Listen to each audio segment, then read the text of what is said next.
Hello, hello, hello.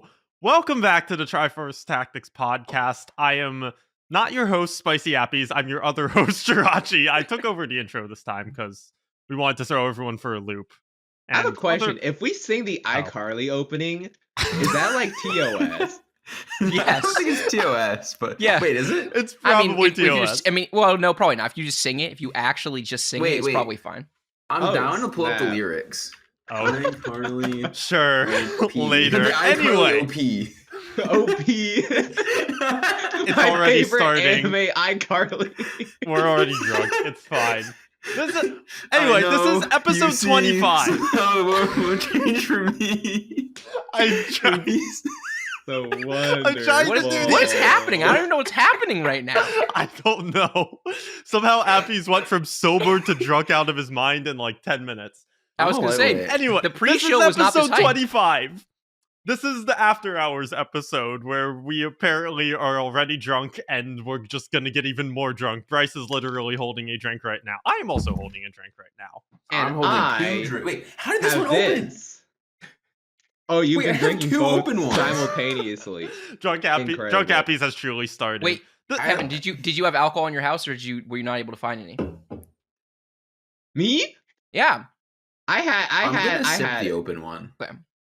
I had just enough for a special occasion. Perfect. And I think I have some other hard liquor like behind me somewhere that I never touch because it's actually the only not hard mine. liquor I got is right here, Pants Crab. Wait, I just realized Jirachy still hasn't gotten a chance to do their intro. Jirachy, you Oh, want to do I get my one chance. We're a mess already. And this is episode 25. Very clearly the After Hours Drunk Force Tactics podcast. This is special because it's an After Hours podcast. We have an amazing repeat guest on. This is also a special episode because at the suggestion of our amazing guest, we're dedicating it as a charity fundraiser episode in light of all the shit that is happening in Texas. The TLDR is that the governor of Texas, Greg Abbott, yesterday, Wednesday, the 23rd, he told the Department of Child Services, basically, if you are the parent of a trans child, that is child abuse, and prosecute them as such. And it also has a snowball effect of mandated state reporters, like teachers, doctors. If they become aware that there's a trans child, they have to report that or risk losing their jobs, or even facing like misdemeanor or felony charges. It's a garbage situation down there. We'll talk more about it later, inevitably. We wanted this to be a pretty lighthearted one when we scheduled it, and then the world went to shit the past 2 days. So we'll just get there. We'll talk about Ukraine too, but this is a charity episode for Trans Lifeline. For the live stream, there is a chat command with a donation link for our audio listeners or our YouTube video watchers. There will be a donation link in those descriptions that will work for a couple weeks or so. So if you're listening after the live recording and want to donate, if you're able to, please do. It'll be open. So, yeah. Yes. We can start how we usually do. I've also no, hold on. We're not going to start yet because I forgot to introduce my co-host. I'm joined by my co-hosts, RamKev. That's me. And I'm SpicyAppies. They're lying. It's the other two. It's oh my god. I'm esports coleslaw. Yeah, esports space slaw. We're joined by our amazing guest, esportslaw/slaw, Bryce Blum. Welcome back. Good to be How's back. It going? I was going Thank great. you. It was fun, kind of reminisce about being on the first episode. It was like one of your earlier episodes, and it's been fun to watch the podcast grow. So I'm excited to be back. Yeah, thank you for coming back. Of course, this is the best episode to have you on too. Yeah, hanging out with you three is great. So what do we? I'm a little drunk. What exactly do you want to talk about first? Well, we talked about our weeks. I thought we were talking about our weeks. Yeah, our weeks. Wait, who wants to start? I don't want to start. I had a big week, but I want it to be like the finale. Oh, he wants it to be. You gotta save it for the end. Yeah, Kevin. the finale of the beginning kind of thing, you know. I can go. Kevin, how was your week? Yeah. I've been playing TFT and I've been working on my research paper. And that's about it. That's it. What is the? Do you mind if I ask what the paper's on? Yeah, what's the topic? Oh, the topic is like cybersecurity related. Oh, that's good timing. Ooh, I don't know. Like really good timing. Yeah. Oh, right. It is. I see. But you want me to go, Appies? I'm the one. I forgot. Yeah, I'm the host. Yeah, Jirachy, take it away. Appies is actually the host. I just took over the intro for 1 week. I'm tired and overwhelmed and exhausted, and then the Texas shit hit. So, Oh God. Yeah. The highlight of my week truly has been I have to learn alto trombone now because we're doing. Oh my goodness! Because we're playing Beethoven 9 in the Kimmel Center in a month, where the Philly Orchestra plays. That's sick. And they put me on first trombone for that, which is insane. Shit. Like Jesus Christ. The thing is, that part, it's recommended we usually play it on alto trombone instead of tenor, which is just. It's literally a smaller trombone. Mm-hmm. It's basically just a whole new instrument. I've never played it before, and I picked it up for the first time on Saturday. We had rehearsal on Tuesday. I showed up at a rehearsal playing an instrument I've played for 4 days. How is that possible? Like, are there not a lot of mental prep beforehand, and also like the embouchure is the same. It's still a trombone. It's just the range is a little higher and it's smaller. Yeah, I remember. But like the mouthpiece and embouchures is. Yeah, but it's pretty much the same. So like, that's not the issue. The issue is my right arm because all the slide positions are just all out of whack. I bet. Yeah. And it's also just high, and it's like getting accustomed to any kind of different or new instrument. So yeah, that's wild.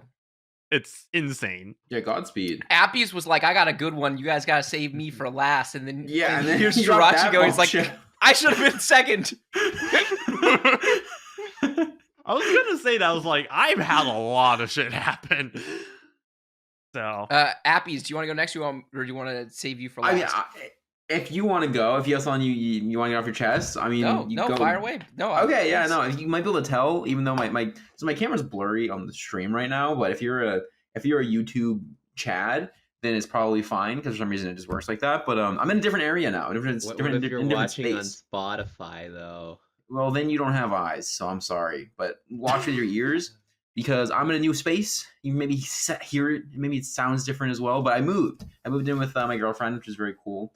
That was over the weekend, and then Elden Ring just came out, which might even be bigger news. But is Elden Ring? I hope your girlfriend's not watching. Yeah, the move was huge. It took a lot of energy and effort, but it's a cool setup, and it feels really good to finally be living together. So that's my week. My week's been really exciting, but a little jarring to come back to TFT after like 4 days of not thinking about it. But it's been cool. That's awesome. How would you, Bryce? Congrats. Well, first, congrats to you, my dude. I did long distance with my wife for a couple years, and that was the worst. So I know what it's like to be on the other side of that. So you're gonna enjoy life. It's gonna be great.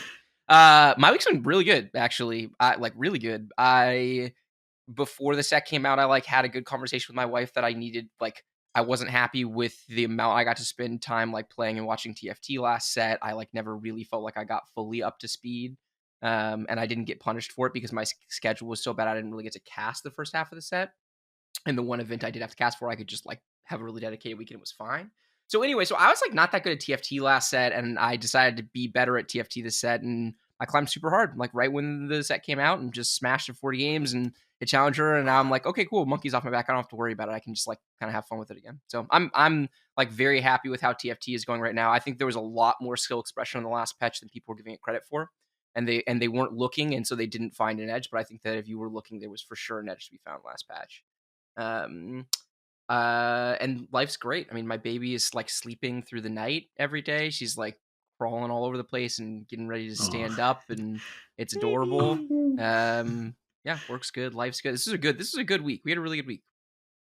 Basically, fuck the haters. Until yesterday, I should say. So like, it was pretty jarring, on multiple levels. So, yeah, an amazing week, and then a truly terrifying week for like the last 36 hours. It has to be said, right? Like, if you're not feeling that way, you are not paying attention to what is happening in the world right now.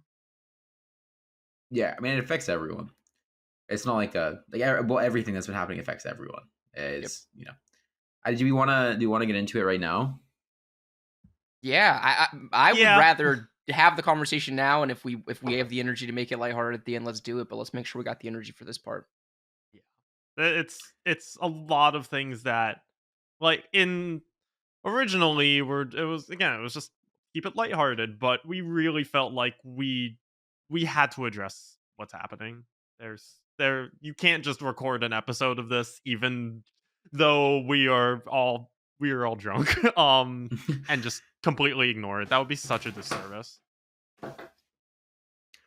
What do you want to? So there are two big things I think to talk about. Any preference where we start? I know, Josh, you want to lead us through at least one of them. Yeah, we should talk about Ukraine first, low key, because I also am not like entirely up to speed on what's happening. I just know it's bad shit. Yeah, I am not either. Anyone fully up to speed? Like, relatively confident? I will give you the 50,000 foot breakdown. Ukraine is being invaded militarily. It's the first land war in Europe in a really, really, really long time. And it's a big deal because there's purely speculation as to the why of this thing. There are a lot of really smart people on different sides of the coin on why exactly this is happening. But we know for sure that a democratic country that has been independent for a long time is being invaded by Russia. And if you know anything about history, that is, most people don't stop and look and realize that the first domino is falling while it's falling, if that makes sense, right? And we are having a conversation here while the first domino may be falling, and it might be fine, and like things might come together, and the right amount of pressure might be applied, and things might go a different way, or it might not. So just we have to recognize that we're in a moment that's like we're on the precipice. We don't know exactly what's going to happen. And it's a pretty scary thing for anyone living in that country, or for people who know people living in the country, or people who just care about humanity and are worried about what's going to happen as a peaceful democratic nation gets attacked in Europe in 2022. That's such an insane sentence. Yeah, it really is. Such an insane sentence. I stream every day. I stream today as usual, and it's weird, right? Because I think a lot of internet culture, I think like something this serious in 2022, it's so weird because internet culture is such that like people just try to make jokes about it and like meme on it, and it's like I think part of that is not poor intentioned. It's like they're trying to lighten the mood, lighten the thing. But I think particularly when we're in the middle of what is going on, there's people today that came in and we're trying to make jokes about it, or like someone saw request like a Russian national anthem or something, and it's like I think everyone needs to step back and just keep the jokes that are in very poor taste out of. I mean, it is 2022, and that means a couple things in terms of, again, internet culture and how stupid people can be online. But this is something that really needs to separate from that, I feel like, which a lot of people don't realize right now. Yeah.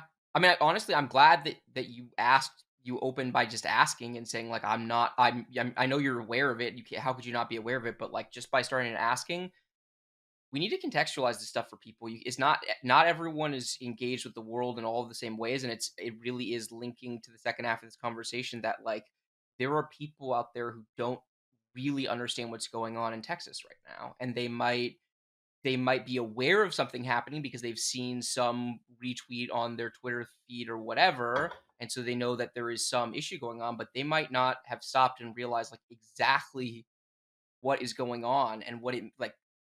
As crazy as it is there, on some level, is that we're like looking at a land war in Europe.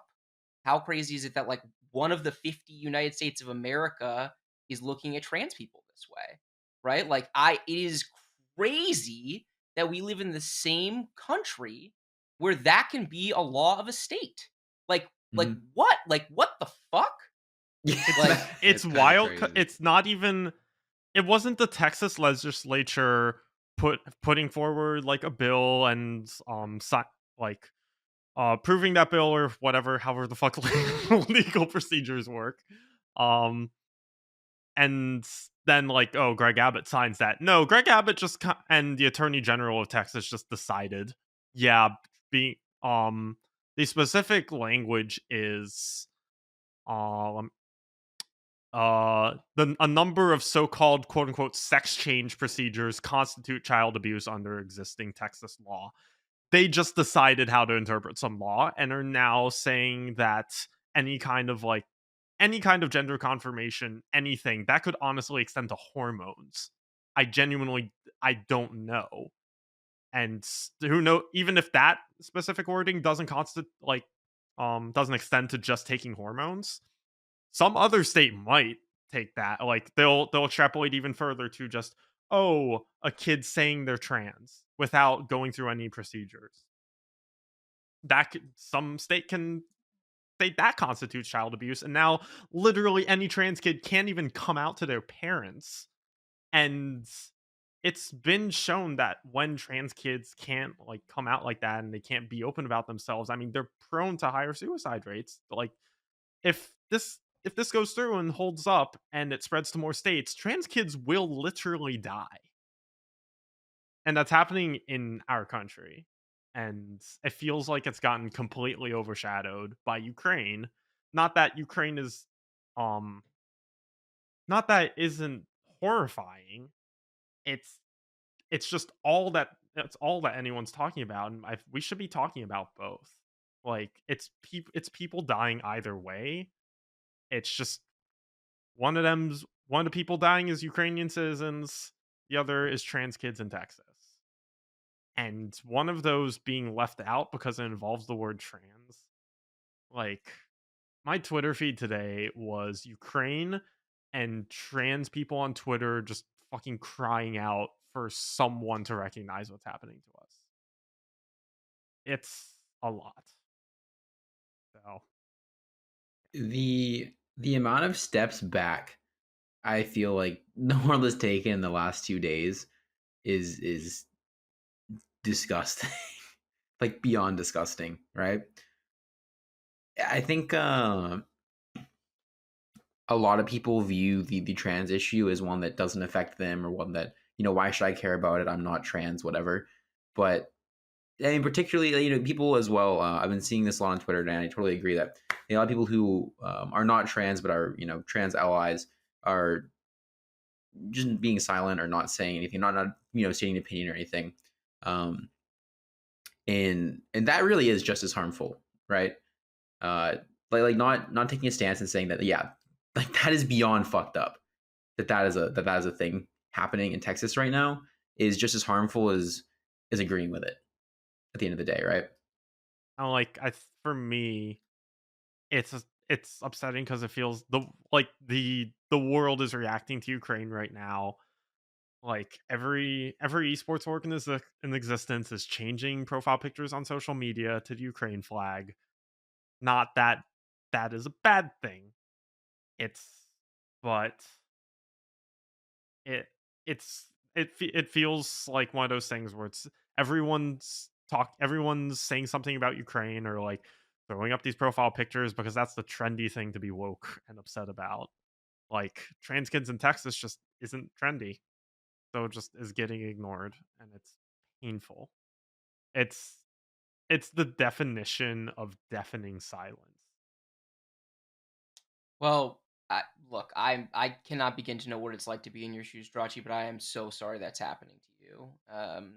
And to people that you care about, and it's not the country that I want to live in.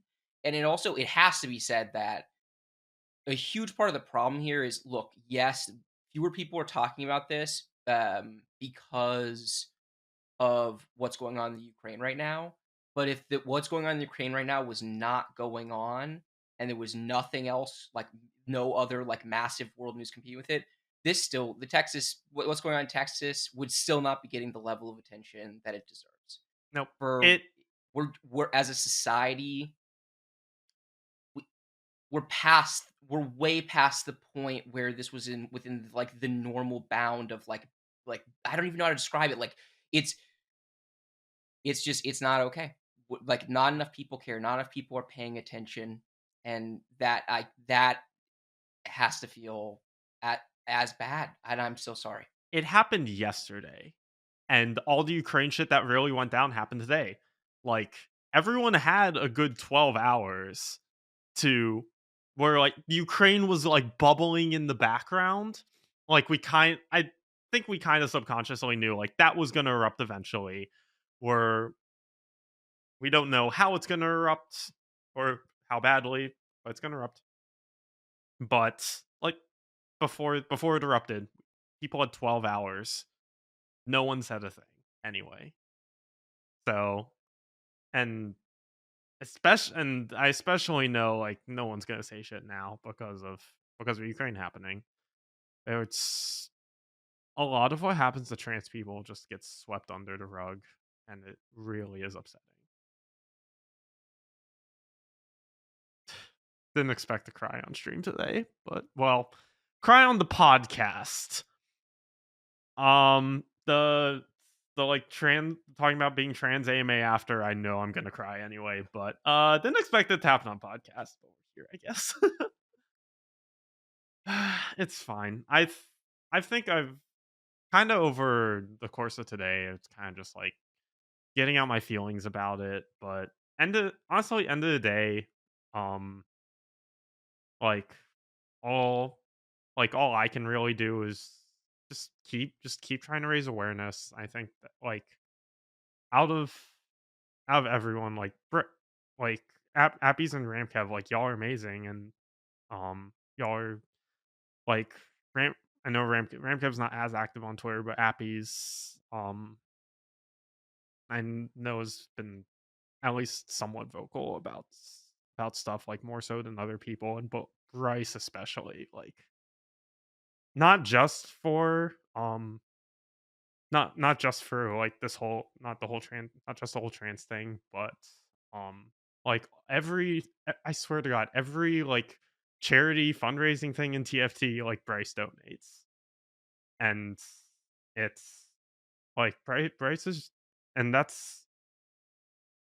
really is an example of just I'm actively going to do something here. It's hard. It's hard when you're not in a good financial spot to actually donate.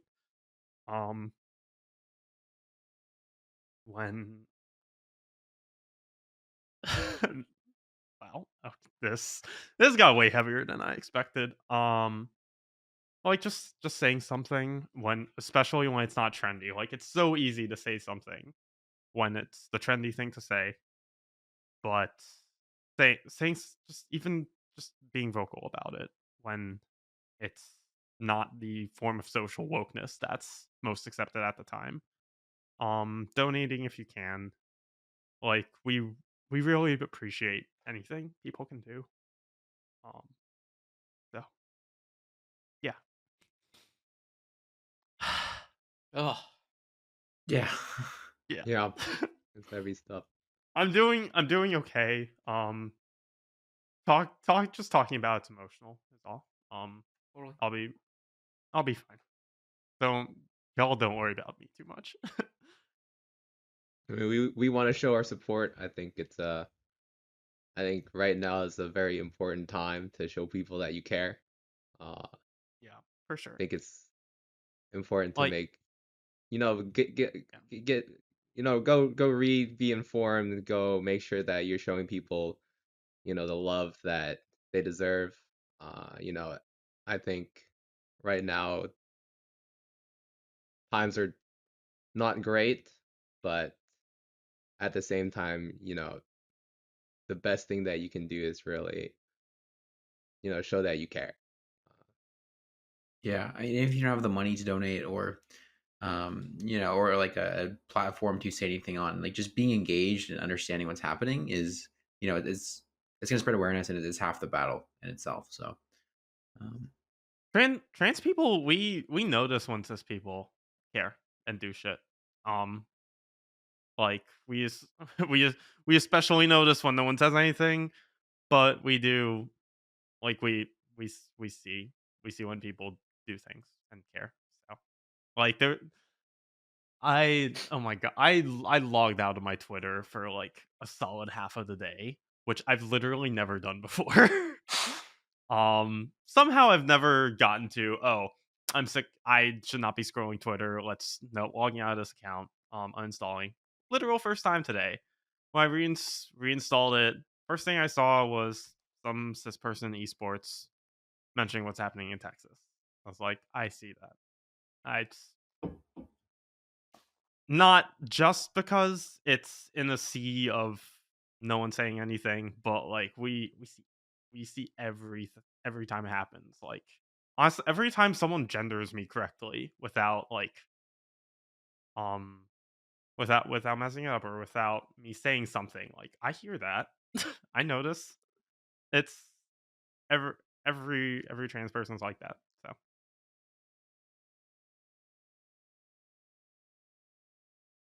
oh god, I'm sorry you have to set the bar that low. I like it's I mean,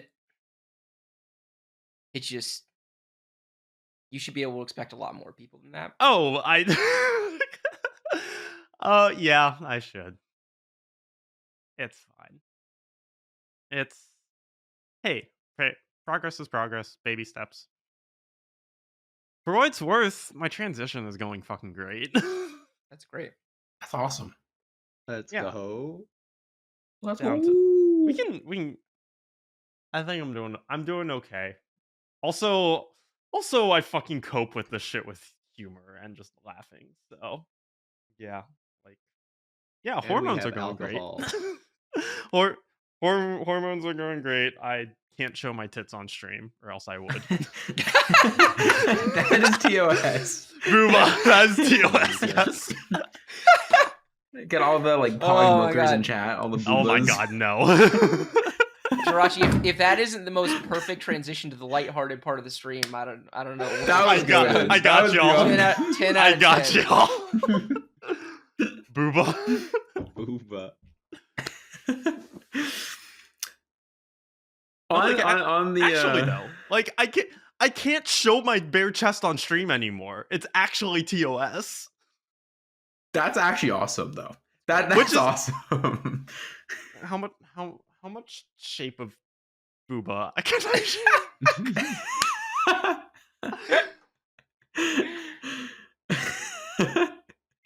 I mean, where are the TOS lines? Anyone? Anyone know a lawyer? Lawyer? Anyone? Hey, Bryce.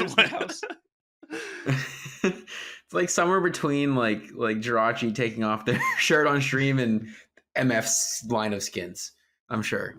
So Jirachy's just waiting, or sorry, not Jirachy. Appy's just waiting on the Vi cosplay. We all want. Oh yeah. Oh True. Yeah. Yes. I'm ready. We can do double Vi cosplay though. We should. Okay. Like 2 different costumes.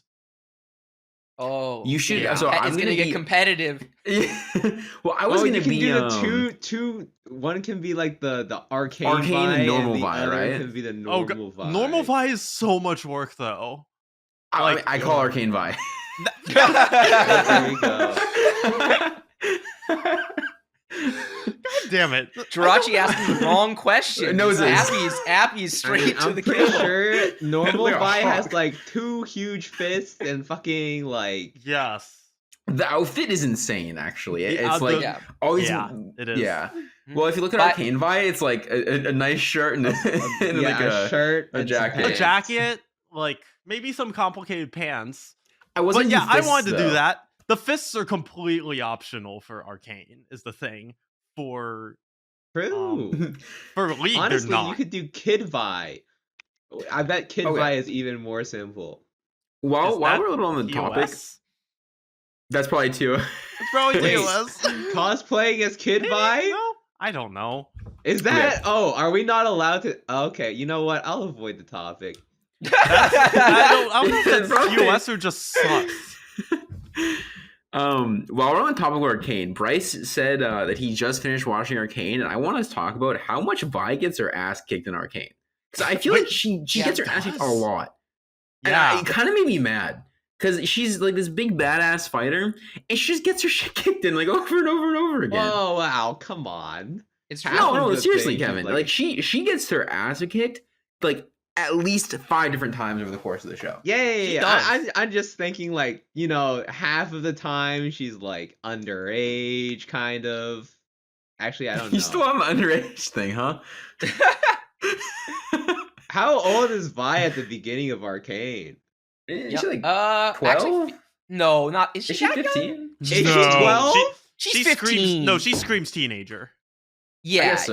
There's no way she's 12. But she's okay, like a little bit awkward. I thought the age gap wasn't that much, and that Jinx was really young. Okay, basically. I'll tell you what. I've watched too much anime, so like, you know, I've watched shows where there's a kid that shows up, and I think, oh, this person's clearly 6 years old, and then like a minute later, like I'm off to high school, and I'm like, oh my god, how is this possible? 15 years old, by the way. Oh my god! I found an answer, like 15, 16 for Vi.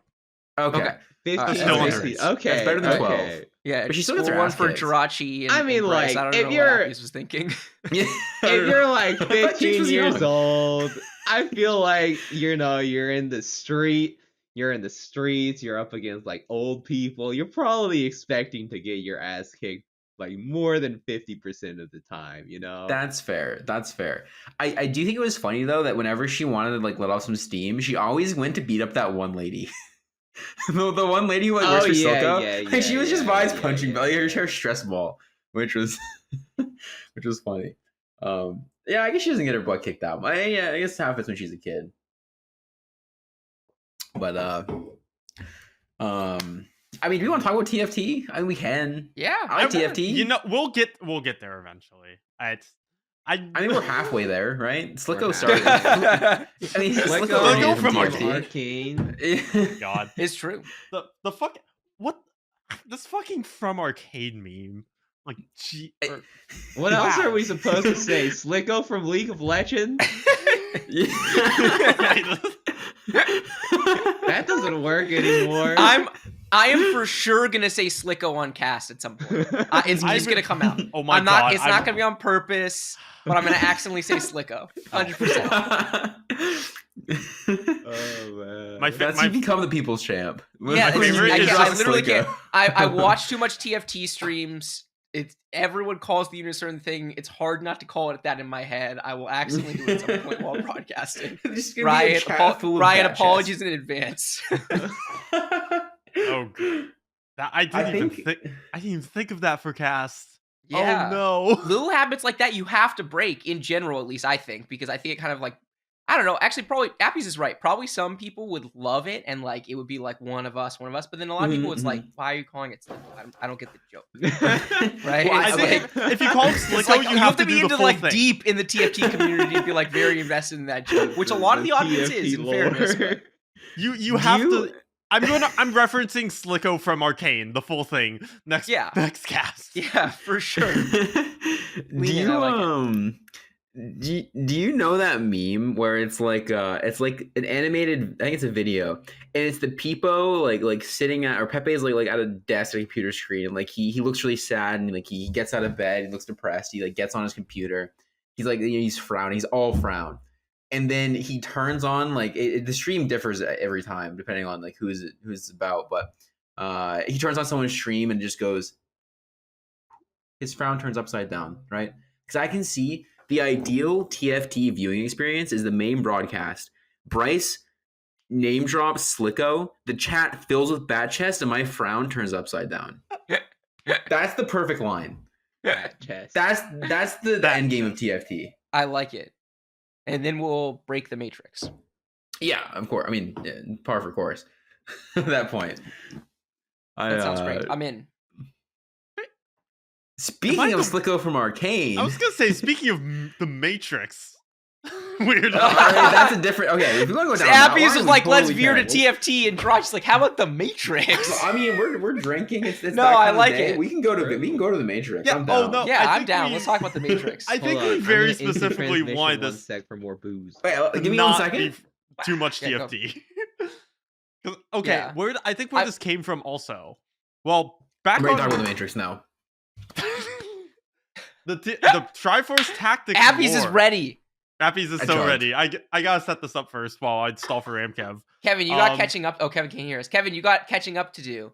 Appies what chugged happened? Appies like chugged a chug, beer in the chug. time you were gone. Yeah. Chug! We're talking about the Matrix, Kevin. You can't not jog. Bryce, what? Neo Okay, from Jira- Arcane bat chest. This is real carbonated stuff. I'm gonna God. feel acid reflux. Oh god, that's like some Badlands chug Oh, we're shit. so old. The things I used to do to my body in college. I'm like what? Like, how many years younger than That you wasn't am even a I? joke. Hold up.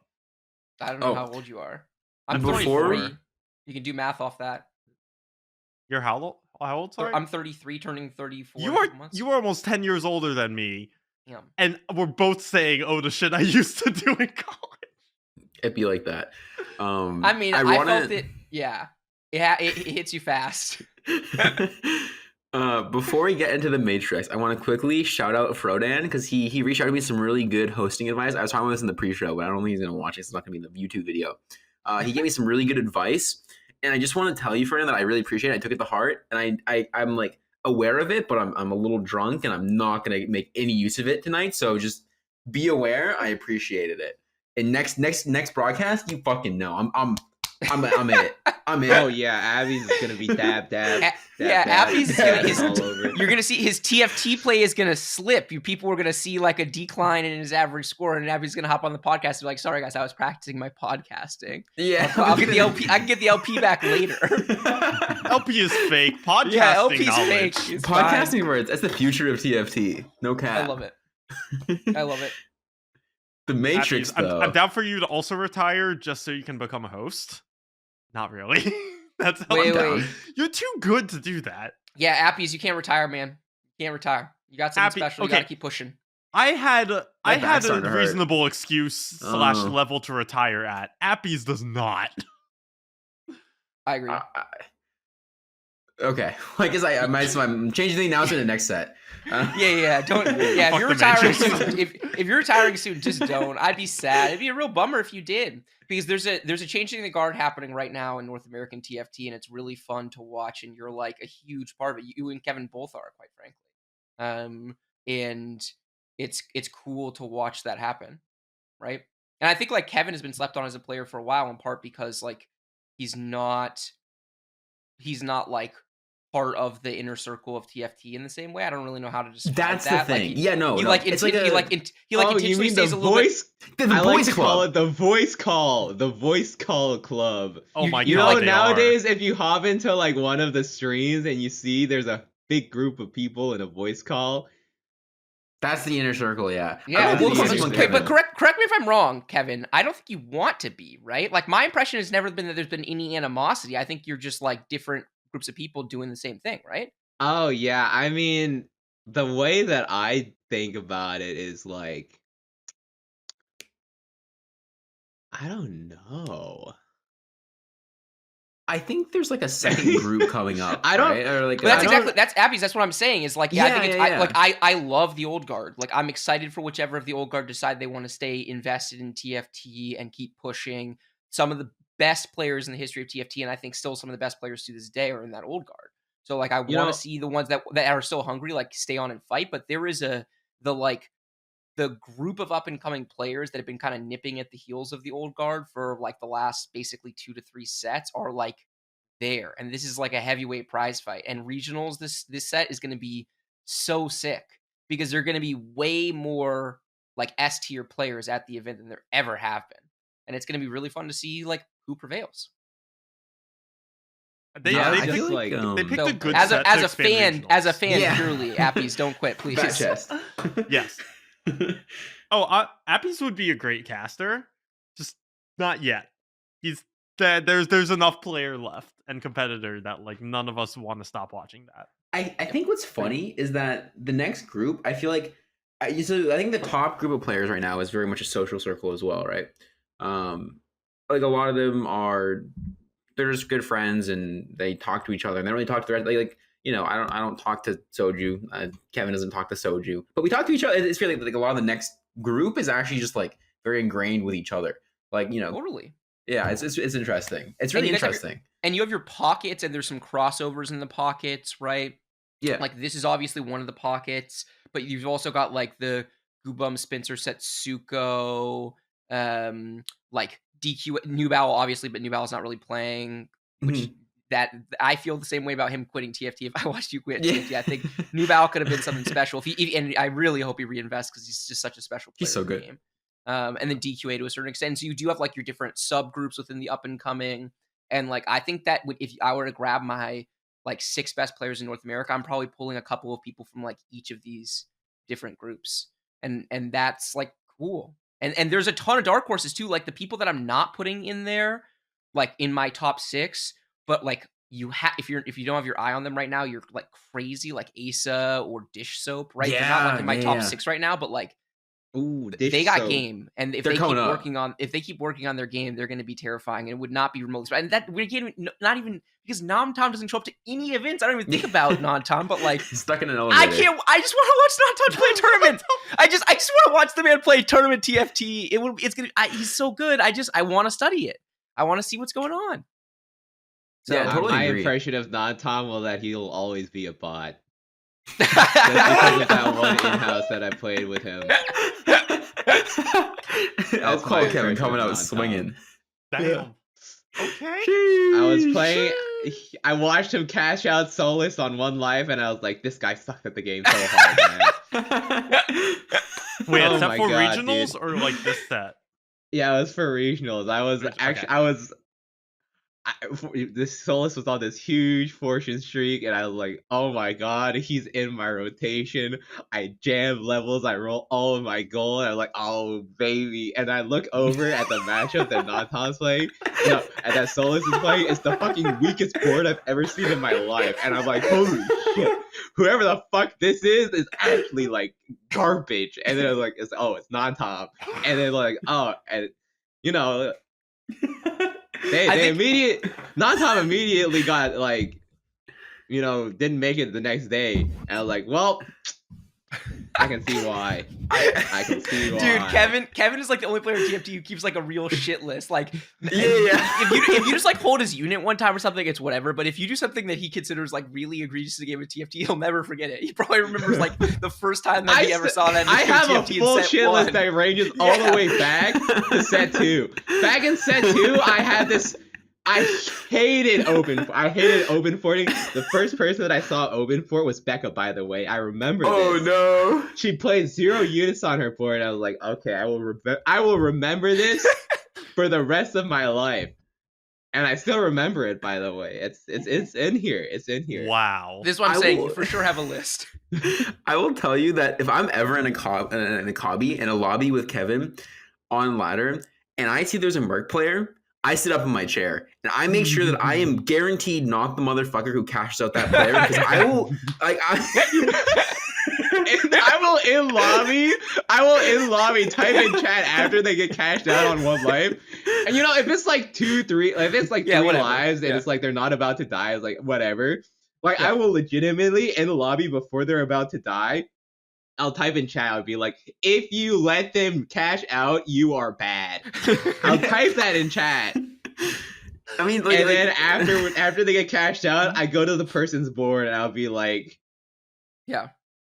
How do you feel about yourself? And just really fast, I feel like I have to unpack this just slightly, because I think there are some people out there who might not like recognize what's going on there, which is that if you're at the skill level to play in a challenger lobby, like really at like a real high elo lobby, you are capable of tracking your matchups, and you are always capable of getting stronger than the Fortune player because they've like built a pretty mediocre board to try to cash out. Every once in a while, Fortune player assembles like an actually really good board, or every once in a while you might like try to transition and roll down and like miss everything, but it will be clear that you tried to get good, right? Tried to make your board better. So, but like, some people will be you're just opting with, like, out of it. 50 gold, right? Like, exactly. Like they're saying like I'm willing to gamble and it's worth it, and you're like, it's definitely not worth it. Just kill this person. Get this person. Kill this guy. Yeah. Why would you not? There's a person. There's a person who can go 8th right now, but instead you want a guarantee that he's going first and that everyone else is playing first. Like that's your calculus. Like that's why you went up on the shit list. Actually, no, that calculus can be right if you know you can't play for first. Yeah, it can be. Yeah, for sure. Every once in a while. Yeah, you should cash. Yeah, exactly. Yeah. I will say though, the guarantee. Like you guys know how I play on stream. I'm like pretty chill. I don't really pay a ton of attention. And then like again, Fortune player Kevin is like the Insta. It's like set 6 regionals. Like I want Worlds qualifiers on the line. I cannot let this motherfucker cash out because I need a top 7. It's just zoned in. So basically, if you're in Kevin's lobby, don't cash out the Fortune player because otherwise you're the worst player in his mind for the rest of the history of the game. Yeah, it's doomed. There's no coming back from I will publicly shame you. Yeah, I'm so happy. I'm so happy I never accidentally did this in Kevin's lobby because I've for sure done this before. Well, okay, right? If I'm like in a spot where I'm like, I'm willing to gamble with the lobby's fortunes here. I'm pretty sure I'm not getting first. Let's just see. I'm willing to roll the dice to see what happens here.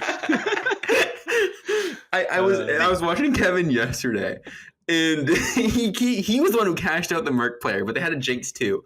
And yeah, they had a Jinx too. I was like, I can't do this anything. This is not my fault. I am not to blame, and I agreed. Yeah. But every once in a while you try and fail. Yeah, if he catches wind of you being like not spending 1 gold when you know you can play that Merc player, you're if I see you losing to a fucking like Gangplank 1 on their board and like MF2, you're like, man, shit, I lost. Yeah, that's real bad.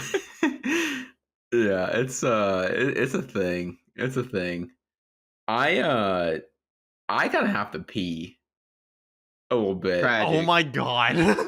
Go for it, Appies. You got just it. Go. Just go. No, I got this. Go. All right. Mateo's got this. Mateo's the host now. Oh god, all no. Right. Is Mateo muted still? Yes.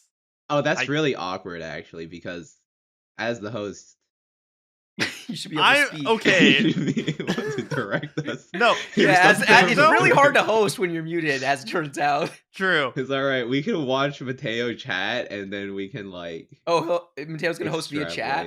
Yeah, Mateo can host via chat. Yeah, Mateo, you can ask us questions, Mateo. What would you like to know? Shout out to Mateo, by the way. Seriously, what time is it there? Mm-hmm. Mateo does so much for us. This podcast would not exist without Mateo. Also, Mateo is EU. Is currently 10:49 p.m. EST. What degen fucking hour is this man awake at? The fucking run a podcast. Wow. Apparently it's 5 a.m. according to the voice in my head. First? Did you sleep and then come back?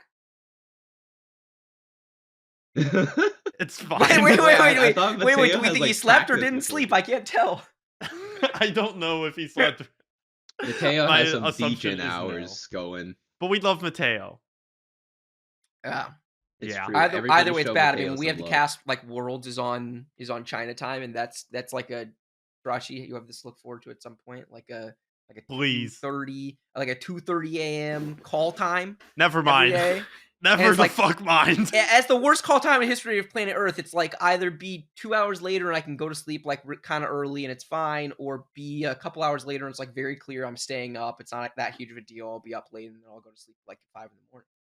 So yeah, okay, no, it's like the worst. It's like the worst of all worlds. If I get invited to cast Worlds, I'm literally going to fly to Europe for that weekend. Strong play. Like, if I'm gonna basically jet lag myself, I might as well jet lag myself while the sun is like about the same. Yeah. Doa was in Korea last time, and flew back and then casted from here. I was like, what are you doing? Find a place. You're just like, find a place to cast over there. You're Doa. You're like you're famous in Korea. Like you don't think you can find like a place to do a like easy broadcast? Like people would love to give you a broadcast space for TFT Worlds, and then you stay on the same time zone. Yeah. True. Yeah. I'm assuming we're just talking about customers in general, but I want to talk about Doa for a second because you just brought it up. I fucking love Doa. I will say, much. Having worked with Doa recently, and like having grown up like watching his broadcasts, holy shit, I fucking love Doa. Just even talking to him for the first time on TFI Talk Show when I was just like same deal. Like I grew up listening to him cast. Like that was just talking to him was surreal. Now like calling him, being able to more or less call him a friend, even more surreal. I'm waiting for the first time I cast with him because I will just die from the sheer amount of surreal. Yeah. So Doa is he's every bit the same person in person, by the way. Like, yes. Some people are like a certain way as their internet personality, but Doa is like when I lived in LA, it's been like a decent amount of time with him. Not like regularly, but once every other month or something, we'd wind up at the same like esportsy thing. I'd go to Owl, whatever. Like we get a chance to catch up, and he is the kindest, most humble, just genuine dudes. He's just like really, really good people. Really, really good people. I realized I said yes to that before I realized that you're I'm playing the drinks because I have not met Doa in person, but I'm sure he's amazing. I know. It's totally fine. I knew what you were doing. You were like, yeah, Bryce is going to say some more good shit about Doa, and I'm going to agree with it. Yeah, 100%. I mean, I've talked to him in Discord calls, but obviously never. Yeah, fuck yeah, I have like a big Doa cutout next to my like right off camera. I have like 6 Doa cutouts and like the Ginyu Force poses. Sick. Trust. My God, yes. Yeah, I love it. Oh my God, it's the clip of him and Monty wearing the fucking Shen outfits. And like doing all the like Shen bullshit to their desks. All their ridiculous costumes. He was simultaneously like just this like ludicrous halftime. He's not even talking about League of Legends. It's like whatever is interesting going on between him and Monty, and they figure it out. It's entertainment, especially since League is kind of slow, and it was like they could make it fun and vibrant throughout. Or at least League was, so at the time it's like gone through faster phases. And then also he's responsible for like, if not the most iconic, like definitely one of the 3 most iconic calls in the history of esports. Like the Faker, what was that call is if you just pull casting talent around the space, they're all going to talk about it. It was such a, it's hard to find the right words. I mean, I like, I don't even really consider myself a caster, for being honest. Like I do cast and it's really fun, and I like try to be the best I can be at it, but like I'm not like a professional in like that way, right? Like I don't think I'm capable of having a moment on broadcast like that. Like I think my moments are like maybe saying something smart sometimes, right? Like point something out people to notice, or like interesting insight in the strength and weakness of a player that people might not have thought of. But like Doa brought like one of the most iconic moments in the history of competitive League of Legends to life with his call, and it was just so fucking good. So yeah, that was a beast. It's like up there with Happy Feet, like Happy Feet wombo combo. It is. Yeah. Yeah. I mean, my guess is if we like Google best esports casts, it's got to be up there. I mean, someone has to have done this list before, right? I think sure. the score has. Top 10 iconic caster calls in esports history by the Score Esports. What? Just skip to the end. Like what did he make the list? He must have. It had to have. Right? I want to look at this. Wait, how do I find this? Yeah, I also want to see this. Can you just like copy the link into Discord? We can just look at this. Yeah, it's number 2. It's number 2. Yeah, right. Yeah. And what's number 1? Was it Happy Feet Wombo Combo? Happy Feet Wombo Combo's in there somewhere. I think just knowing how legendary of a caster Doa is, and like having experienced it myself, that's why I'm like, can I please cast with it? I'm not casting with him for 6.5 for the event I'm doing, and I'm the tiniest bit sad about it. And by tiny, I mean I'm kind of sad because, goddamn, I want to cast with him. You'll get your chance. Hopefully, it's and I also think I mean I know I've said this to you offline, but just to say it out loud, like I think that you and him would make a really great casting pair. Frodan's told me the exact same thing. I think that you have similar energies, and I think that it would be a really fun cast, and I think that Doa is like the consummate host and makes it fun and interesting, and you have this like rich background as a competitive player and like deep analysis right into the game, and I think that would be a really nice balance, right? Like, and yeah, I would love to see you guys. Oh yeah, I feel like it's not just though like I want to cast with him. It's I do think we would work insanely well together. Yeah, I think it'd be great. I feel like there's no way you wouldn't come out of that a better caster as well. Oh, right? also like, that. There's no way. So much. Oh my god! Like I've already learned a lot casting with Dan and Admirable, but like getting the cast with Doa would just like actually expand the brain to like 14 head. That's like and caster synergy is a very, very real thing. Like I've now had the opportunity to cast like 4 or 5 people, and they're all great in different ways. And there might be like the perfect co-caster for someone else. And I think depending on who I'm with, sometimes it's a fun change of pace. But I don't cast like I do with Frodan with anybody else. Like Frodan did mention that when I was hanging out with him in LA. Like he mentioned something about you and him wanting to be like a caster duo, and that makes total sense. We spend too much time, like we're really close friends, right? He's like one of my favorite human beings on planet Earth, not an exaggeration. I literally officiated his wedding to one of my other really good friends. And so it's just like we spend a ton of time organically just like hanging out and talking about TFT together and playing TFT together. And so like I know exactly how he thinks about the game. He knows exactly how I think about the game. And so we know how to like weave in and out of it feels so natural to us. And we also like I know what's gonna get him excited and like when he needs space to get excited about the thing, and he knows like what's gonna get me excited and leaves me space to do the thing. And so yeah, like if I think back to like my 3 or 4 favorite casts of all time, every single one of them was with Dan. We just mesh together really well, and I think that you and Doa might actually be that. So that's why I'm so excited to see it. I'm down to go to Nature's with this. Like just clip the Bryce spiel and just be like, hey, I'm not the one who thinks this. Yeah. Please let me cast with Doa. Clip this and send this to Nature's. I'll say it to him directly, happily. Yeah. And then when we have the caster tournament where the players are casting and the casters are playing, then Kevin and I become the best player caster duo of all time ever known to man. Oh, I mean, look, you better because so Jirachy and I are winning. Yeah, I would be so bad. It's crazy. Frodan's really good too, everyone sucks. Huh? I would. You two casting a caster tournament would be really funny. That would be amazing. We should definitely I think Kevin and I would do well together. I think we'd have really good energy. We should organize that. We actually have like a pretty good lobby now. Like be great the content. Lobbies. Yeah, like the lobby's like really good. Actually, there's a bunch of like very good players. Jirachy and I think it depends a lot on the form we're in. Dan is always really good. He's just always really good. His carousel mechanics are disgusting. He never loses carousel. I wasn't messing with you. Don't contest him on carousel. It is a fruitless exercise. The only time I ever see him lose carousel is when it's like the meta is 7 people lining up at bow, and then he like loses the 1 in 7 like 50% of the time. Like it's just like I will bet right now I can beat Frodan on at least one. I'll keep it light. At least 1 carousel. I know I will beat Dan. In how many games? No comment. Okay, yeah. I mean, I beat him every once in a while too, right? Like even gods can bleed. Okay, but he's I will beat him once in what? I will beat him once in tourney. Okay, I'm confident. I'm that confident. I need to see how many games. The call out. They're going down. You know how like when sometimes in your game with someone, you're like, and you watch them play, like you play them maybe multiple games in a row. You're like, okay, this person is just better than me. They understand more than I do.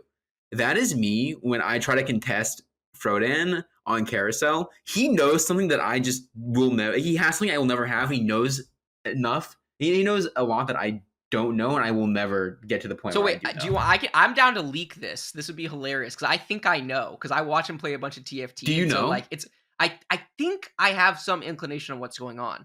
I think so. Obviously, if you're not double binding, you're crazy, right? Like if you're not. Wait, you have to double bind? Wait, you don't I didn't know that. You don't multiple input to run into carousel? No, I just right click like a motherfucker. I click on the item that I want and I walk towards it. You're in the Stone Age of TFT. You need 2 inputs. You need to spam them together. That's why you never win a carousel. I win like every time I want an item. Except for Frodan. You know, there was a game yesterday. There was a carousel, everybody was going for tier, and I was on the opposite side of the map, and I just walked around the carousel. I was like, oh, let me take that real quick. And they all lost. And I was like, wow. Wait, Kevin, everybody is so bad at this. Wait a second. That's the second secret. You just like said the second secret. So the first secret is if you're not double binding, what on earth, right? Like double bind. It's free edge. You're just leaving it on the table for no reason. It's like how Jirachy felt about, like, if you don't know how to phantom swap, what are you doing? It's an obvious skill edge you can get, right? This is like a way easier one. The barrier to entry on that one was kind of high. This is like the easiest thing you can do. Input 1 key and remember to like spam Z while you're right clicking 1 time again. Wait. Anyway, so this huh? Yeah, go Appies. Oh no, I was just gonna say I win my fair share of carousel. Okay, I will say I thread the needle like no one else except for Inigo. I've seen Inigo like walk between. Yeah. Like back that was forth. also not that hard either. Yeah, you that just walk between the units. You take a little bit of practice, but yeah. How you need to practice is by going to OCE. You go to OCE, you basically automatically learn how to weave. I saw somebody do that for the first time. I was like, wow, that's cool. Let me try like walking between the units next game. It'll work. I was like, wow. Fucking Jose and Kajals do it on a regular fucking basis. Yeah, like that's the style times play. Yeah, that's really impressive. But wait, the other way is get momentum in lead up to carousel. The fastest way to get into carousel is to be moving right before you're going in. It's the perfect situation is not being just directly where you want to be, where it's the straightest shot to get the item. What you want to be is in that spot, having moved into that spot, because you keep your momentum when the thing goes down. The more you know, I don't like Peppo G'ing this right now. My game just changed completely. Appies, now carousel Andy. All these players were realizing that you were even leaving free edge on the table when you were beating them. So like, what are they thinking now? You know, you can do the other strat, Appy. Sometimes I like to just stand there and let the take one of the leftovers. See, lately, whenever I like. If I'm in a game, particularly if Frodan's in the game too, and he's contesting the item I want, I will just walk to whatever item no one's near. I will take it and I will say, I won this carousel, and how mental the rest of the game. Right? Like the rest of the game, I think I won, even though I gave up, but I won in my mind. And so I'm on cloud 9 the rest of the a moral victory. We take exactly. That's why that's unironically why I swapped to Vest Start at some point in 4.5, because I was like, no one goes for this fucking item. Yeah. But also, like, GA is the best item in the game. Everyone's going for the BF. I was going for Rod and Tier starts because or also like Morel. I wanted to make fun of GBA because he said nobody plays AP. Rod and Tier. Yes, like the definition of playing AP. People are like, why does Kevin have lower LP? And I'm like, this is why Kevin has lower LP. Kevin's just out to get revenge on someone. Why does Kevin have not revenge? I thought it would be funny. Yeah, you go to Kevin's streaming for 3 straight days. It's like reroll Alawi 2020. It's like, why do you think Kevin has low LP?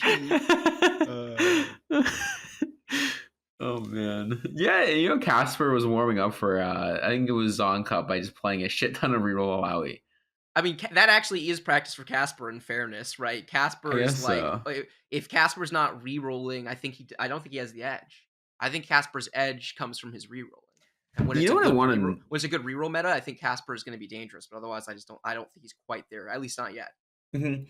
I think the one question I have about the Alawi thing is like, so you have Imperial Spat, you're re-rolling, right? You're trying to 3-star something with that spat. It's Imperial Spat. Why Alawi? Like, why not? Why of all units? Like, why put on fucking Alawi? Nobody wants her. You can put it on Alawi. Literally anyone else, and it'll do twice as much. No. It's so for the meme value, right?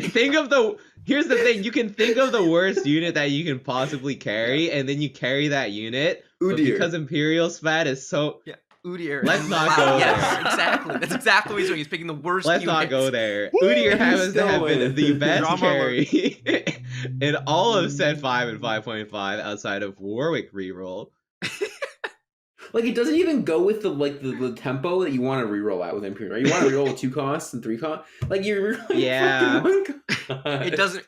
If you could spend your entire night trying to get in RamKev's head on this one, I think you would keep me fishing. Yeah, it's not gonna click. I don't know. It's like the carousel thing, I guess. I don't know. I will say, the day I start using 2 keys to move to my little legend to the item one on carousel is the day I quit TFT.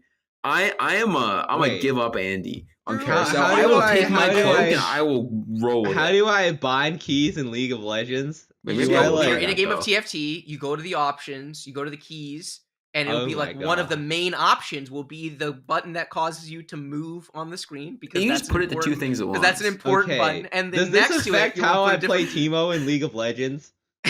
No, it's only a TFT setting. It's literally just for this. Excellent. Yeah. This is fantastic news. Wait, does League still have 3v3s?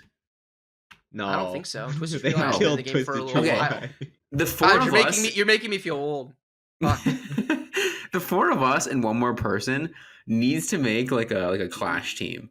Oh my god, I'm so down for a clash team. Are you? I have no idea. Is anyone here good at League of Legends? No. Bryce, my resume is the cleanest shit. Okay, so if you played in set 3 and you were anywhere from gold 4 to gold 1, set 3 or season 3? Season 3. Sorry, if you played in season 3, yes, and you were anywhere from gold 4 to gold 1, then you knew the terror of Apple Knight 777 on Zed. That's all I'm gonna say. The pure terror of when he got Zed. Yeah, baby. Bragging about being a gold Zed main has to be one of the worst League of Legends flexes in the history of I haven't hit gold twice as a Teemo top 1 trick, baby. Oh my god, Jirachy, please save me. Were you good at League of Legends? I was a plat 3 Jinx Xayah 2 trick.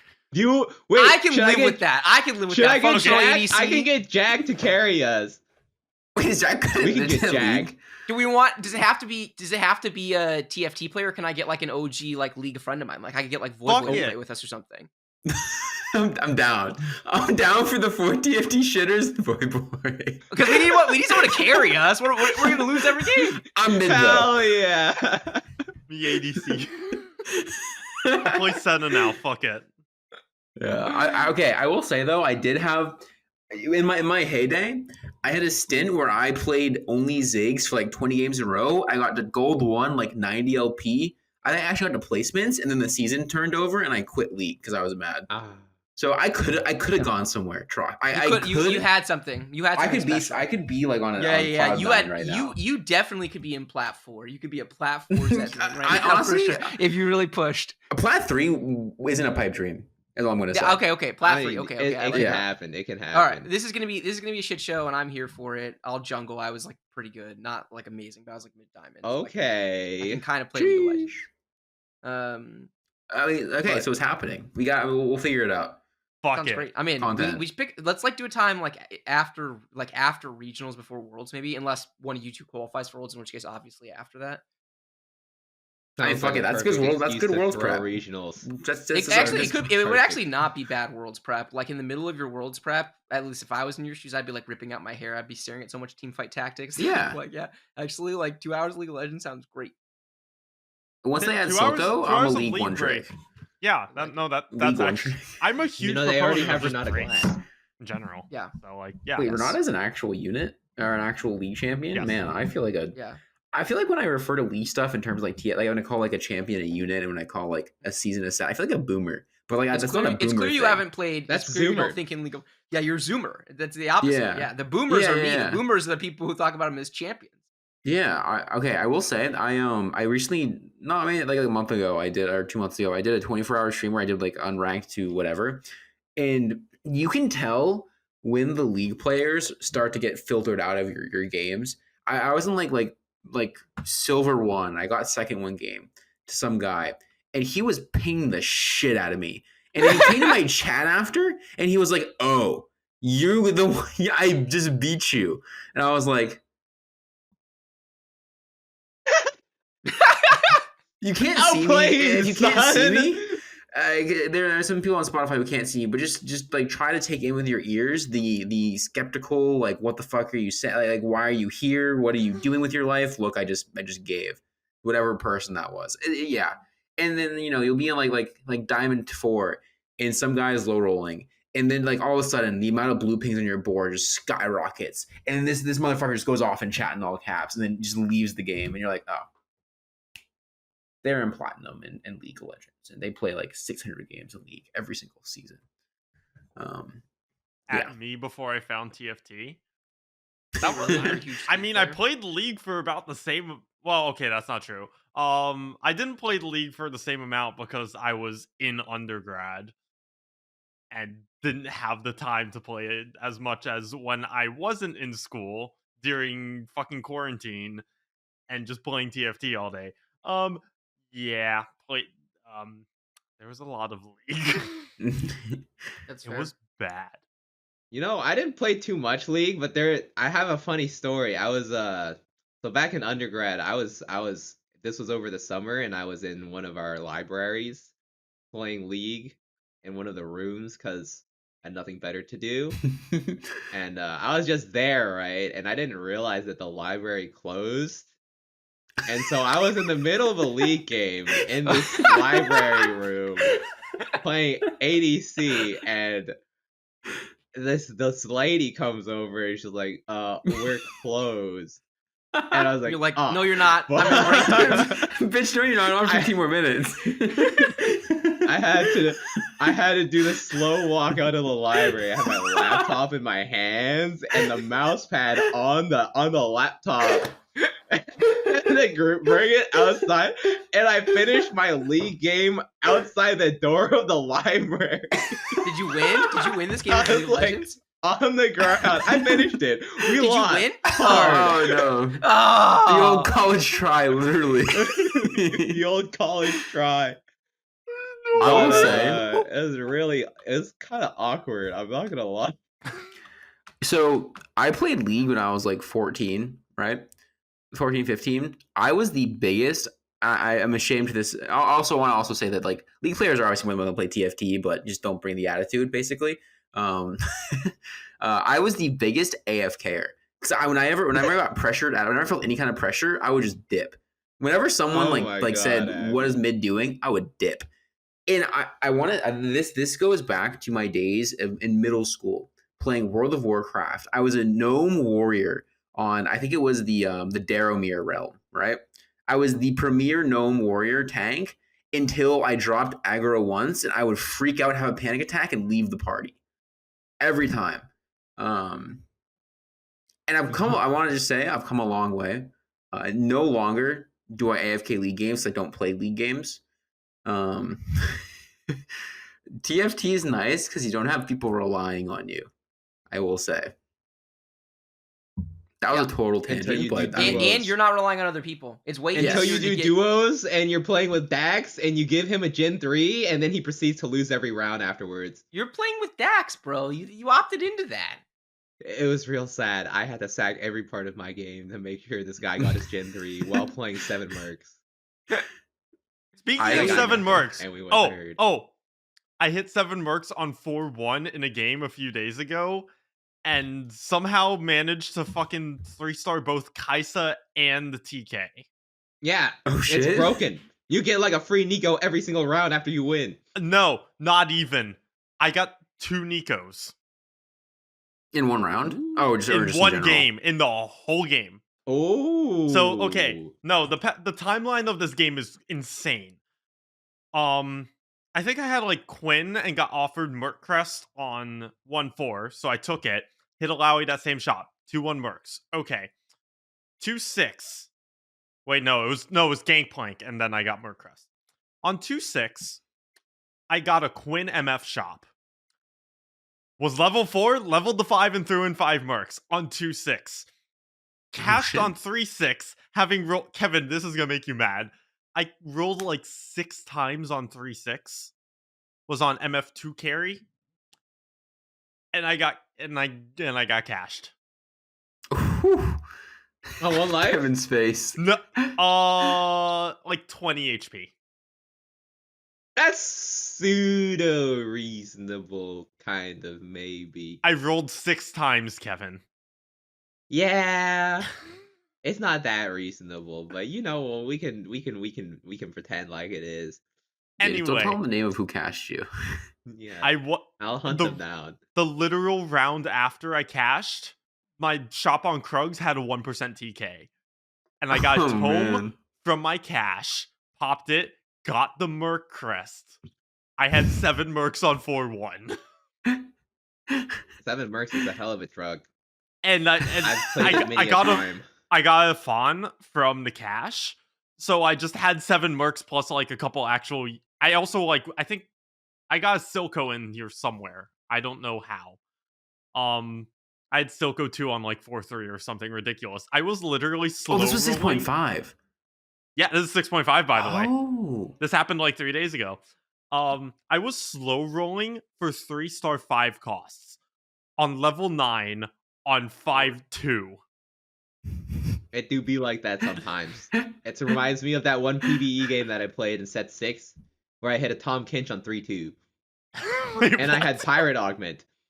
Oh god. There's no way. What? Frodan was there. I don't remember if Bryce was there or not. I think Bryce was too. Wait, no. Probably. Inigo was there. I mean, they're basically the same person, right? Yeah. I'm trying to remember everyone that was there. There was a voice call. Frodan was there for sure. I probably was. Bryce was probably there. Inigo was there, but not in call. I think Admirable was there as well. Mm-hmm. That's a sick call. And the thing, this Tom Kinch was actually farming like 20 gold per round. Wait, actually, why aren't you two in our TFT Discord server? Would you want to be? Would you want to hang and play games sometimes? Oh, Yeah. We have a TFT Discord server that's like it's not huge, but it's like Jirachy's been in it for a little while. We like hang and play some games sometimes. Not like all the time or anything, but super fun. Yeah, big like down. Fun. All right, I'm big definitely down. inviting you guys. I don't know why we've never done that, Oh, yeah. honestly. I remember playing on PBE in set 6, and I remember like you asked me about Kog'Maw, Bryce, and I feel like I gave you like a dissertation on Kog'Maw, or like my thoughts on Kog'Maw, and I feel like I was totally wrong. Looking back. That's amazing. Yeah, I don't know. I find Kevin's Discord. It's completely all out of my mind that Kog'Maw is a unit that existed. Yes. Right? He just came and went, and I was like, well, that certainly was a TFT unit. That certainly was a TFT. Bat chest. Bat chest. Kog'Maw from Arcane, Bat chest. I do think at the end of set 6, Kog'Maw was insanely broken. He was fucking good. Sure. Yeah, 100%. Oh my god, he could just carry. Kog'Maw 2 could carry so hard. Oh god, he was. Yeah. That unit was schnasty. Absolutely schnasty. Wait, favorite units in the history of TFT? Divine Warwick. Really? Yep. I was Bryce. I don't think you probably didn't watch me at all back then because I was like just started streaming and wasn't. Yeah, I was Warwick every game. Oh my god! Like totally different playstyle from what I played right now. I was literally. Oh my god! I was Warwick every single game. You know, one thing I will say about that is I actually think that's a really good journey as a player. I think that there are a lot of people who have tried to learn all of TFT at once, like drinking it from a fire hose. And some people can learn the game that way, but for a lot of people, I think it's way better to do it the way that you did it. You basically were like no one says when you go play League of Legends, you pick 3 lanes and 6 champions in each lane, right? Mm-hmm. That's not what happens. You pick one champion and you play that champion for hundreds of games to learn all of the other stuff that's going on in the game. And then once you feel like you've understood what the fuck is happening in League of Legends, you branch out, right? And you play other champions and other roles and you like figure it out. It's true. Like you learn TFT that way, and it's a good way to learn TFT. You like learn a whole bunch of things that are not what units do I buy, and there's tons of things going on in the game that are not what units do I buy. And then after that, you figure out the game. Yeah, for sure. I'm glad I was a Warwick one trick because I mean, one, it just made me love the game more because now I have a unit that I feel really connected to, and then I learned how to be a degenerate. I learned how to stop being a degenerate. Took a lot of therapy to stop one tricking Warwick, and get over him taking it. You know, it was a good experience. Definitely a good experience. I love it. Okay, wait, You know, Jirachy, Kevin, favorite units? Belkaz, you already know. Favorite Jirachy can go if Jirachy wants to go. The most side-dependent unit. Yep. Actually, that's not true. One of the more side-dependent units in the history of TFT, and this was I figured out fandom swapping in the perfect time window before everyone else did. So that unit actually has a special place in my heart. That's a Jirachy unit. That's a sick edge to abuse. It's like I remember this unit fondly. I gained infinite LP with this unit. It was free. 400 people were always on the wrong side like against me. It wasn't. It was actually the edge was like I can already manually outswap people. Now I can just guarantee that I outswap them, and also like my favorite fucking memory in TFT eternally will be against fucking flubed myself. Like Appies fucking flubed myself. Yeah. No, like he saw me fandom swap like 3 times, and I saw he had a shroud. Broke his ankles. I fucking broke his ankles. He shrouded nothing. Anyone but Floob. Okay. He's just a boy. He's just a boy. Magic. Wait, how old is Floob? I don't know. I don't know. I don't know. Floob's a long time chatter in my chat, and he is always chatting with a capital C in the emote. Respect. He's been sniping me for like a year now. So Jirachy breaks That's his so weird. I ankles never. You know what? I never think about that. That like no one snipes me. No one cares when I'm playing TFT. Yeah. Is that weird? That like you want to play in the same lobbies with people over and over again because they like specifically want to play TFT with you? It's a little weird. Kurum. Yeah, Kurum says golf equipment. Me and every Ori. Yeah, Kurum. Oh, does Ori snipe you? Yeah. Ori snipes me. Love it. We have a mixed bag of experiences. Ori sends me 8th a lot of the time. Oh shit! Everyone has those players that they like dominate for whatever reason. Like when Polt, the former StarCraft I pro, love Polt. When he left North American TFT to go coach SKT, I got worse at TFT. I literally was incapable of finishing below him in the lobby. It was the greatest thing ever. I'd see him in my lobby and I'd be like, I would be like, I know it's at least 7th, 100%, and then we take it from here. Wait, Bryce, have I ever told you about my my Polt inspired theory in set 3 that I tried? No. I don't think I have. Okay, so in set 3, I just started TFT. Yeah, I think I've told him podcast before, but in set 3, I was just starting. I was like diamond. I just got to D4, right? I only watched Polt and GV. That's literally all I did. That's such a hard way to play a game. Yeah. I got to a point where I was like kind of hard stuck D4. I was like, you know what I'm gonna do? I'm gonna try something new. And so I knew Polt played like zero money, and I watched him play zero money all the time. I was like, okay, I know how to play with zero money. And so what I decided to do was Trade Sector existed back then. It was Galaxies. Where you get 1 free roll every turn. So I was like, okay, what if I just like roll once every turn? Like what if I just make myself have trade sector? Okay. I did this for like 5 games, and my MMR at 0 LP Diamond 4 was like plat 4 by the end of that. I did an 8.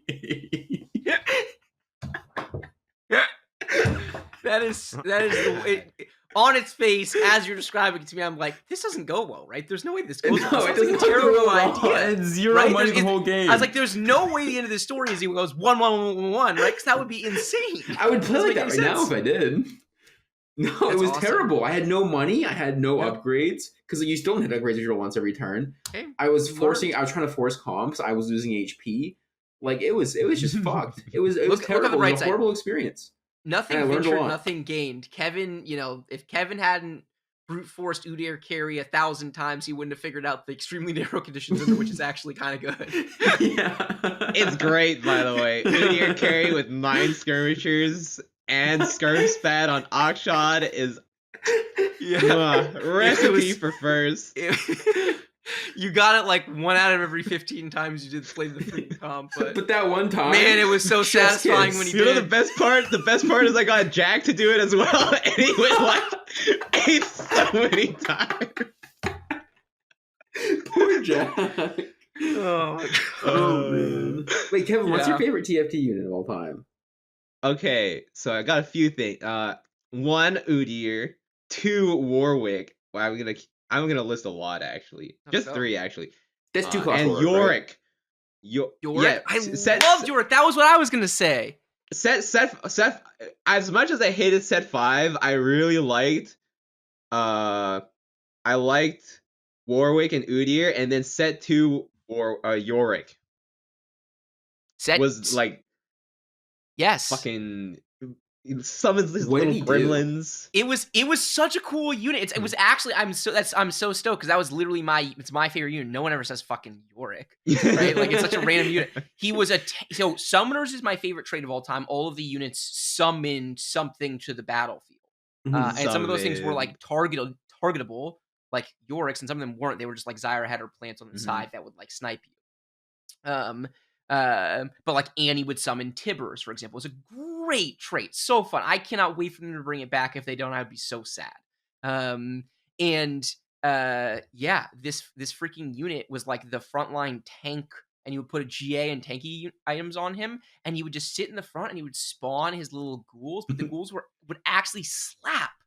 So it was like so fun to watch like a little army of minions spread all over the board and like just slap. The best part about Yorick was that he was a light unit. Yes, so sometimes if you're playing lights, this is the crazy. There are 2 like you could do light Zed or just so like it was light tanky is stats. It was kind of like redeemed. Yeah, it's like I think your unit dies, you gain attack speed for sure.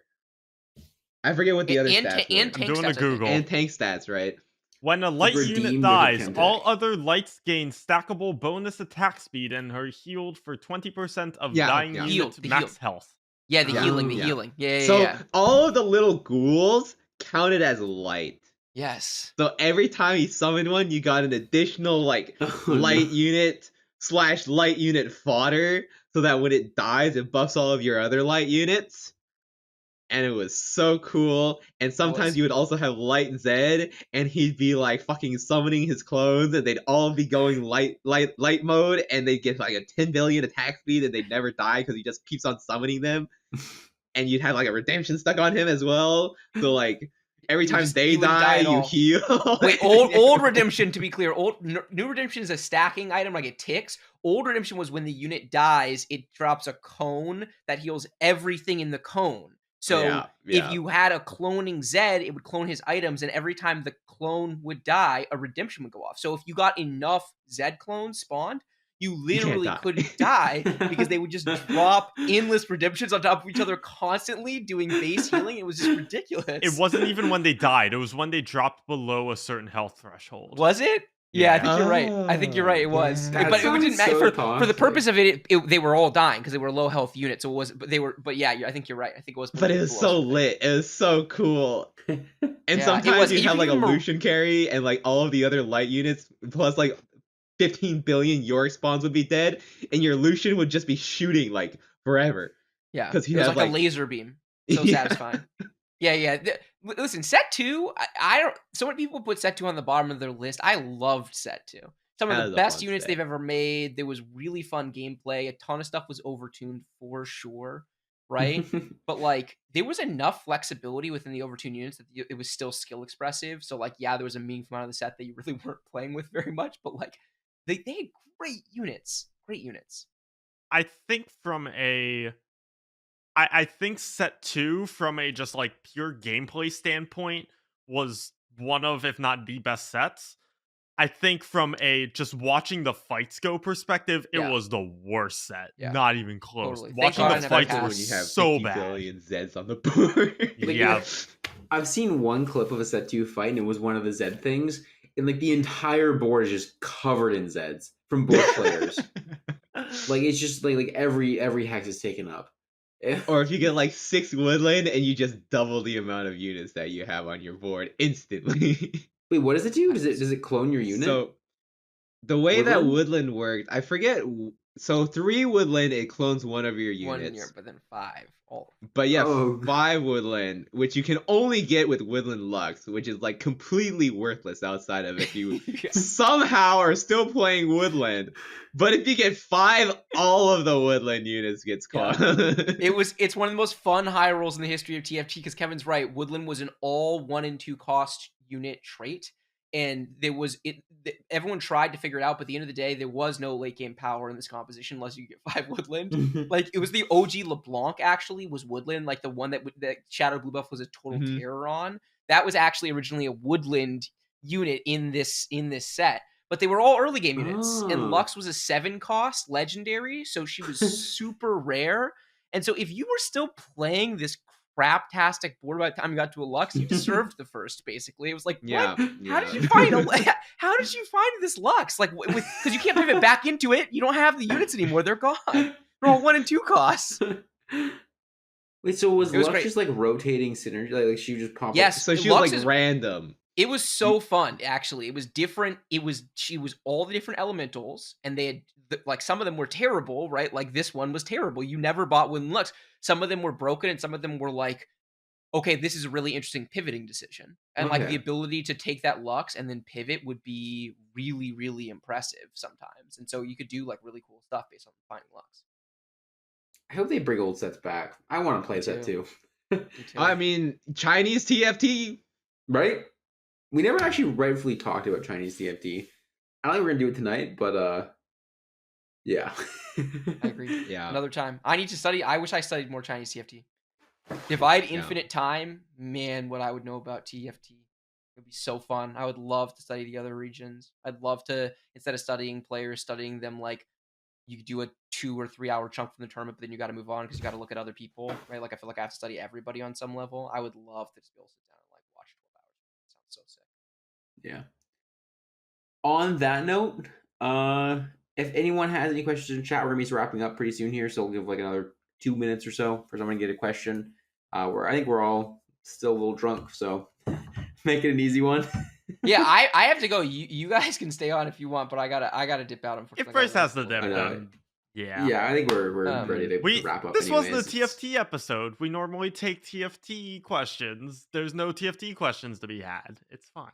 That's true. I mean, we can just honestly, I'm down. Fuck questions. You know when teachers tell you like there are no dumb questions? The only dumb question is any question. Wait. Any question, Appies is loaded. I love it. Yeah. Anyways, okay, fuck it. We're wrapping up. Don't forget to donate. Don't forget to donate, everybody. Do not. We talked about some heavier things, some lighter things today. I mean, I think there's a lot of food for thought. Yeah, I mean, stay safe, everyone. Stay safe. Support those who need to be supported, and just mind your own mental health, but also again support those who need to be supported. So, yeah, thank you so much, everyone who watched and listened. Thank you, Bryce, for joining. Thank you, Kevin and Jirachy, as always, for being great co-hosts. And I think that's it. Don't expect another drunk episode for a very long time. Maybe on the 1 year anniversary. What? I had so much fun. It was fun. Wait, promise me if you do a drinking stream, if you make it like an annual thing, that I want to be the guest. Sign me up when that's happening. Yes, down. Yes, you are our bad influence. Oh, this was the 6-month anniversary. 6 months. Perfect. So every 6 months. Every 6 months. Every 6 months. 9 more months, and we'll hit our 69th month anniversary. It's great. Do a special one for that, Kevin. Yeah, for sure. All right. Thank you so much, everyone. Make sure to follow or subscribe. I'm not sure which site does which. Just like, comment, subscribe. The button says. Yeah, like, comment, and subscribe. Exactly. And we'll catch you next week. Thank you so much, and have a nice night. Peace out. And donate. Bye-bye. Bye-bye.